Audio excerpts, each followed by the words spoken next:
What's poppin', Rob Television? Welcome back to another reaction with your boy. As you can see, man, this is part 2 to my 3-part Larry Bird reaction series. So, like I said, man, I've been going for a week. So, I did a poll on my channel. If you guys did not check that out, make sure that y'all stay tuned for the next, because I will be doing another one pretty soon. But I did a poll asking who did you guys want to see my next few reactions, well, my next 3 reaction videos to be, whether it was out of Bird and Jordan. And 60% of you guys voted for Bird. So, I had to come with the Bird heat. So, this is video number 2.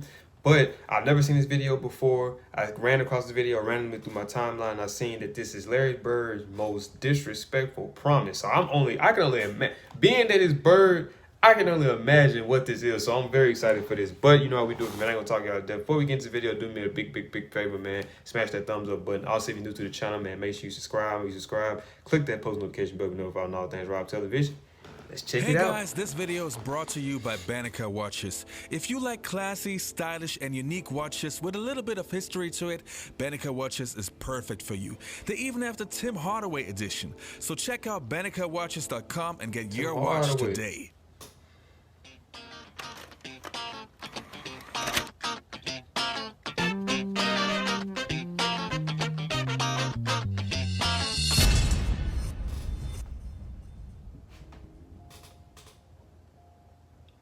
Hey folks, how's it going? I'm Sean Davids. Welcome back to the show. Let's talk some old school basketball. Now, with the Last Dance documentary dominating NBA world, I want to make sure that my second favorite player of all time doesn't get forgotten.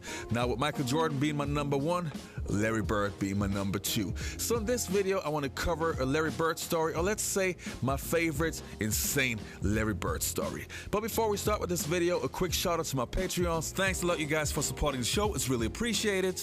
And I would say, let's dig right into it.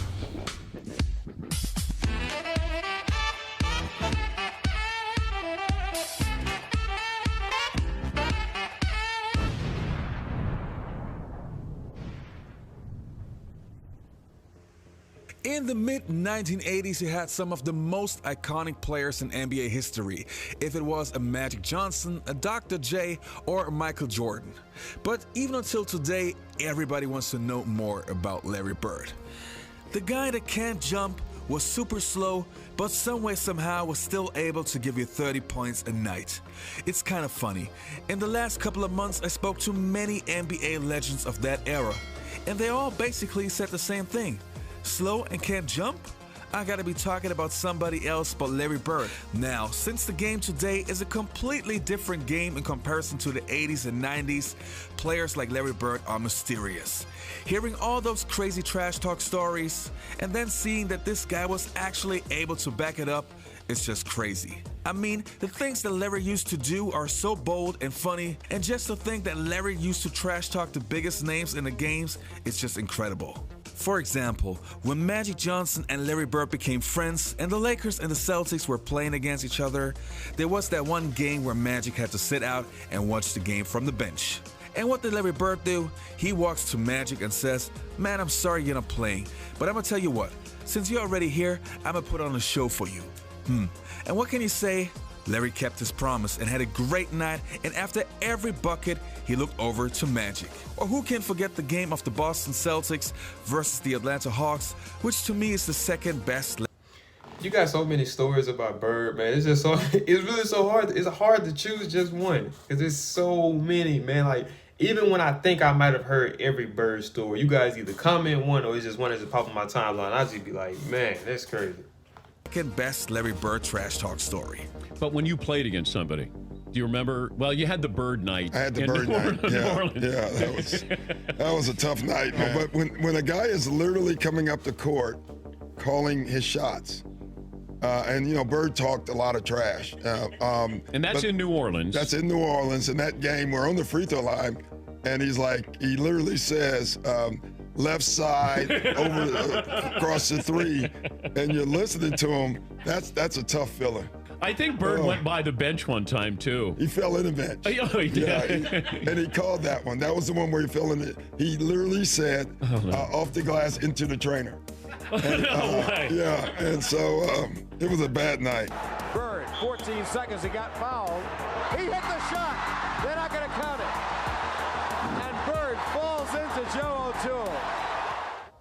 Well, it's kind of hard to top a story like that, and I can definitely understand that this is one of the favorite stories of many Larry Bird fans. But to me, I got a different one. In the playoffs of the 1985 season, the Boston Celtics again would face the Los Angeles Lakers in the finals. The Lakers, with the help of Kareem Abdul-Jabbar and Magic Johnson, defeated the Celtics 4-2 to defeat the Celtics for the first time in Lakers finals history. Boston could not believe it, since they felt they had the better team. For the 1985-86 season, the Celtics made some major changes to their roster and would have one of the best passing teams of all time. Well, it makes it easy. Anytime you can work out of the post and you can go and set flare screens and down screens for other players and keep the ball moving, it keeps the defense off balance and it makes them work hard on the defensive end. By the way, I did react to that video. Shout out to Irish Girl for commenting that video. Well, it was I don't think she commented that video specifically, but she was commenting on a lot of, vouching for it. It was a good video. But man, those guys did have like a camaraderie to, man. Like, it's just like you just never knew who was gonna get the ball and who was gonna score. It's like the ball was just flowing. And you would think that by Bird being like the predominant player of the team and the superstar of the team, that he was gonna be the one that was gonna get the ball, take a shot every time. Like, you literally just never knew, because their ball movement was so fluent, man. Like, that was some of the best ball movement I've ever seen. Hands down. Oh, what a nice pass by Walton to Bird. I would feel like Larry and Bill was probably two of the best passing big men in the history of basketball. That Celtics team was so good that many of their games were already decided even before the fourth quarter started. The problem with that was that players with the competitive edge and drive of a Larry Bird sometimes would get bored and mentally check out of the game. One of those nights was the 6th of December in 1985 when the Boston Celtics played against the Portland Trail Blazers. At that time, the Blazers were not yet the powerhouse that they would later become, since Clyde Drexler was still relatively young. That night, Larry Bird had an off night and only shot 34% from the field. What many people of the media overlooked was that Larry still had 11 rebounds and 7 assists, but still the Celtics lost by 18. Both teams would meet again on the 14th of February in 1986 after a long road trip for the Boston Celtics. Larry was reminded by the press and media that he had a bad game against the Blazers. Bill Walton recalls, Larry told us all, and the media even, tomorrow night's the last night of the trip and I'm going to play the game left-handed. Like I say in all videos, you can't add fuel to the fire with this man. Like, if he had a bad game, cool, don't say nothing about it, because all you doing, and I don't know, quick question is, did the media do that stuff on purpose? I think the media set a lot of teams up for failure, man. When they go in there and they get to talking that crap saying, Bird, you had a terrible game, this and that, or this person played better than you, they know what they was doing. And the results came in this game. So the teams that Bird did all those iconic historic things, y'all need to go find that media person who put all that stuff, them articles out. And I think y'all need to check them, man. This was crazy, even for Larry Bird. The Blazers obviously also read the newspapers and decided to put the very athletic Jerome Kersey on Bird to make sure that Bird's promise will be an empty one. Thoughts on tonight's matchup? Another lineup change by the coach. He's installed Jerome Kersey in the starting lineup. Well, he's put a tiger in the tank. He feels that Jerome Kersey is going to give him some aggressiveness, particularly against Larry Bird. Now it was on. The game started, and Larry Bird did what Larry Bird does.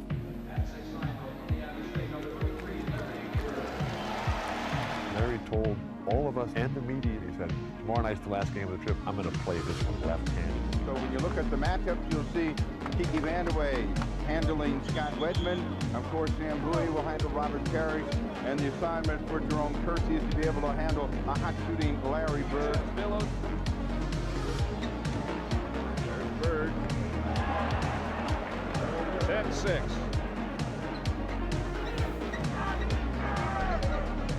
Bird against Kersey.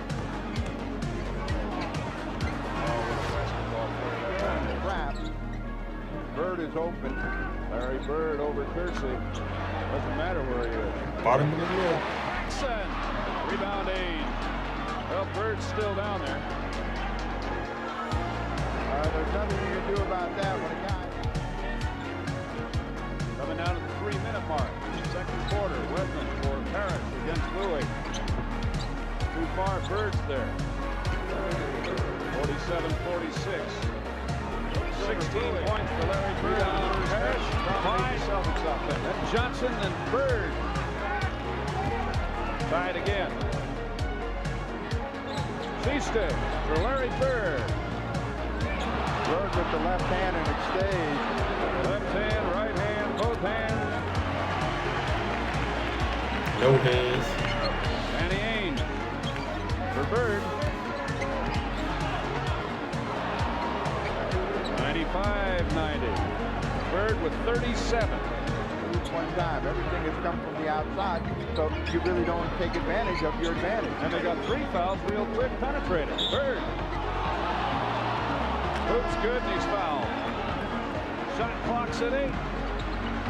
Clyde. No whistle. Rebound, Bird. They're trying to tie. 10 seconds. You see the Bird. tie. Give it the Bird. Larry Bird. Give it the Bird. Give it the Bird. Ties it. Blazers want tie, and they call it. 6 He just seconds sounds to like win he was this like thing. Tyson. The game went into overtime and Larry Bird now started to use his right hand more often. Up until that point, he already scored more than 20 points with his left hand. Johnson for Bird. Now that is a shot you can't give Bird. You can't give him the wide Tight on open. Larry Bird away from the ball. shot. Dennis Johnson, 10 seconds the clock. You watch it count down. Blazers up by a point. Now Bird can't beat you right there. You got to keep him under control. They don't. And the Blazers have timeout with 3 seconds remaining as Bird goes to 47 points. This shot would also be the game winner. Bird scored 10 out of his 21 field goals against the Portland Trail Blazers with his left hand and finished the game with 47 points, 14 rebounds, and 11 assists. The Celtics won that game 120-119 in overtime. Bird was later asked why he used his left hand so much, and he answered he wanted to save his right hand for the Lakers. It doesn't get any cooler than that. All right, you guys, that's it for today's episode. Don't forget to hit that subscribe button and also like the video because I just found out apparently that also helps. Also, if you want to hear more podcasts with me and former NBA legends like Tim Hardaway, Dennis Rodman, Dominique Wilkins, Alonzo Mourning, and so on, please check out the Basketball Time Machine podcast on iTunes and on Spotify. Alright, you guys, that is it for this video, man. If you guys did enjoy this video, make sure you do me a big favor, man, because I just found out this helped. Smash the thumbs up button. Also, if you're new to the channel, man, make sure you subscribe. Click that post notification bell to be notified on all things Rob Television. I'm out this thing. Gang.